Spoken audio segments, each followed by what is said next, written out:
Kuna nguvu isiyoonekana inayokaa katika roho ndogo. Yaani kuna nguvu ambayo haionekani, nguvu ya maneno inayokaa katika mioyo ya watoto, mioyo ya watoto wa kike. Maneno unayomwambia mtoto wako wa kike yana uwezo wa kuinua ndoto yake au kuivunja kabisa na kuisambaratisha ndoto yake kimya kimya bila ya wewe mwenyewe kujua. Watoto wetu wa kike wanaposikia maneno kutoka kwa wazazi, kutoka kwa walezi, maneno yale yanawajenga kujiamini, yanawajenga kujitambua, yanawajenga kujithamini, na pia maneno yale yanawabomoa kabisa bila sisi wenyewe kutambua kwamba maneno yale yanawabomoa. Leo tunaenda kugusa pointi nyeti kabisa ambayo tutaenda kuzungumzia maneno ambayo wazazi wanazungumza kuhusu watoto wao wa kike, jinsi yanavyoweza kuwajenga au kuwabomoa kabisa katika maisha yao. Mimi ninaitwa Muhere Madam. Kama bado haujasubscribe kwenye chaneli yetu ya Moyo wa Malezi, karibu ufanye hivyo sasa hivi, kwa sababu tunakuletea maarifa sahihi kabisa kwa ajili ya watoto wetu wa kike, kwa ajili ya jamii, kwa ajili ya watoto wetu wote. Tunahakikisha kwamba tunahakikisha kwamba tunaugusa moyo ambao ni moyo wa malezi. Karibu tuende kuanza kuangalia hoja moja baada ya nyingine. Tutazungumzia hoja 4 tu za kina ambazo zitaenda kukujenga wewe kama mzazi, kama mlezi au kama mwalimu. Karibu na tuanze. Hoja namba 1, maneno chanya hujenga ujasiri wa ndani, ambao hii tunasema ni self worth. Mtoto aliyezoea kusikia akiambiwa unaweza, unajitahidi, una bidii, utafanikiwa, wewe ni wa thamani, huyu ni mtoto ambaye anakuwa akiwa anajua kwamba yeye ni wa thamani. Anakuwa akiwa anajua kwamba yeye anaweza. Anakuwa akiwa anatambua kwamba mambo yake yatakwenda vizuri kwa sababu ana uwezo. Anapata wapi maneno hayo? Anapata hayo maneno kutoka kwanza kwa wazazi wake. Anapata hayo maneno kutoka kwa walezi. Anapata hayo maneno kutoka kwa walimu. Tuwatie moyo watoto, tuwaambie kwamba wanaweza. Maneno mazuri, maneno ya kujenga yana nguvu sana kuliko hata unaweza kaona kwamba vitendo umemfanyia mtu vitendo, labda umemnunulia nguo, umemnunulia nini, lakini unaweza ukamfanyia vitendo kama vile, kama umwambie maneno mazuri unakuwa haujamjenga pia unamjenga. Kwa hiyo maneno mazuri yani maneno ambayo unamjenga mtoto, unamvuta kwenye hisia zake, unamtazamisha na kumuonyesha kwamba kweli anaweza, na siku zote lazima ataweza, kwa sababu wewe umeshamtamkia anaweza, na yeye atajifunza kuweza na ataweza. Hoja namba 2, maneno ya kuumiza hufuta ndoto zake taratibu. Mzazi, unapomwambia mtoto kwamba yani wewe ni mzigo, wewe huwezi, wewe huna thamani, wewe unanichosha, yani wewe ni mzigo kabisa kwenye maisha yangu, unamdidimiza mtoto na unamuumiza. Watoto wanakumbuka sana maneno ya kuumiza kwa sababu yanakuwa yanawakera, yanawaumiza zaidi kuliko makosa yao. Hivyo tujitahidi sana kuepuka kuambia watoto maneno ya kuumiza.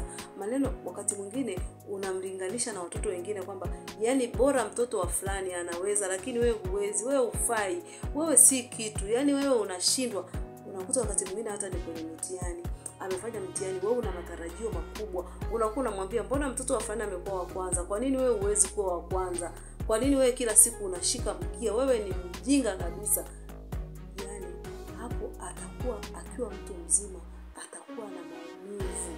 Kuna mtoto alishawahi kunisimulia, yani ni mtu mzima, akanisimulia kwamba mzazi wake alikuwa akimwambia kila siku kwamba yeye ni mjinga. Sasa nilipokuja kumwambia mimi kwamba mbona una bidii, mbona unaweza, akashangaa sana, akasema mimi nimekuwa nikiambiwa siwezi, mimi ni mjinga, mimi si chochote. Nikaambia hapana, unaweza, hebu jaribu tena. Kwa hiyo yana uwezo wa kuumiza, yana uwezo wa kuweka makovu, majeraha, vidonda. Tuambie maneno. Hoja namba 3, maneno yanatengeneza sauti ya ndani atakayoiamini maishani. Tunasema kwamba kinywa cha mzazi, yani mzazi anapokuwa anamtamkia mtoto wake yale maneno, yatakuwa yanamjenga mtoto, yani anakuwa ni nafsi yake ya ndani. Mtoto mara nyingi anakuwa anatambua, yani sauti ya mzazi inakuwa kama mwangu kwenye maisha ya mtoto. Anakuwa anasikia kabisa sauti ya mzazi wake. Ndugu mtazamaji wa chaneli yetu ya Moyo wa Malezi, wewe ni shahidi. Unaweza ukathibitisha hiki ninachokisema kwamba maneno uliokuwa ukiambiwa na wazazi wako mpaka leo unayakumbukaje? Yalikuwa ya kukujenga au yalikuwa ya kukubomoa? Wewe mwenyewe utakuwa shahidi. Kwa hiyo mtoto anatengenezwa na kinywa cha mzazi wake. Matokeo ya maisha ya mtoto yanategemea mdomo wa mzazi wake.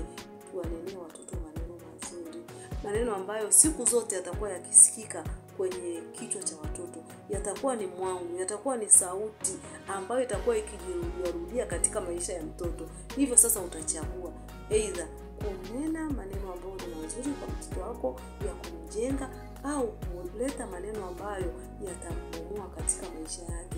Hivyo mzazi, unashauriwa uchague kesho nzuri ya mtoto wako wa kike. Watoto wa kike hawasahau haraka.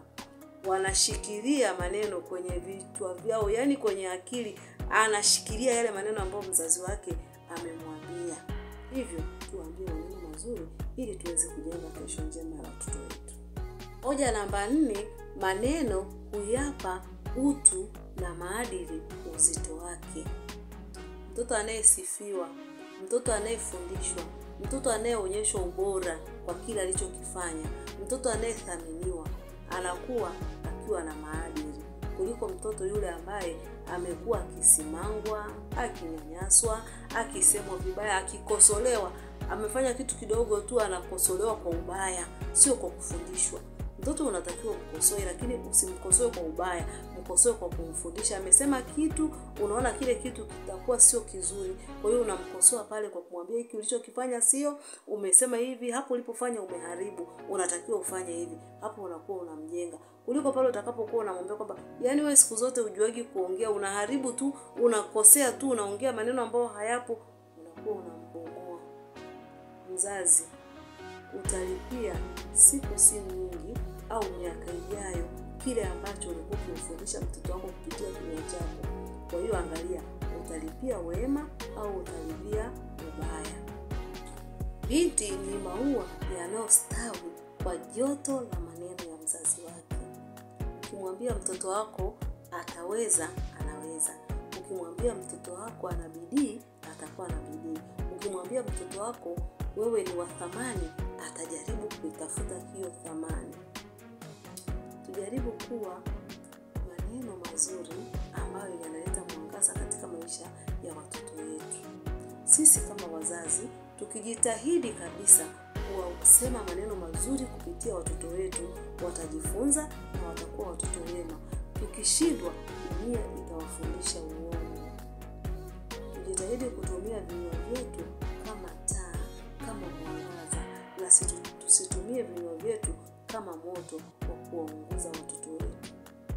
Bila shaka umejifunza kitu kipya siku ya leo. Usiache kushare, usiache kulike, usiache kusubscribe kwenye chaneli yetu ya Moyo wa Malezi. Tunakupenda, tunakuthamini na tunakukaribisha siku zote, tukiamini kwamba wewe ni mmoja wa familia ya Moyo wa Malezi. Kwa sababu sisi Moyo wa Malezi sio kwamba tunajua kila kitu, hapana, na wala si kwamba tunawakosoa wazazi, bali tunajaribu kusaidiana na kuelekezana. Tunakukaribisha uweze kuweka comments, utuambie ni jambo gani ambalo wewe pia linakukera katika maisha yako. Ni jambo gani linakufurahisha? Neno gani zuri ambalo unapenda kumtamkia kila siku binti yako? Karibu tena kwenye video nyingine inayofuata. Asante na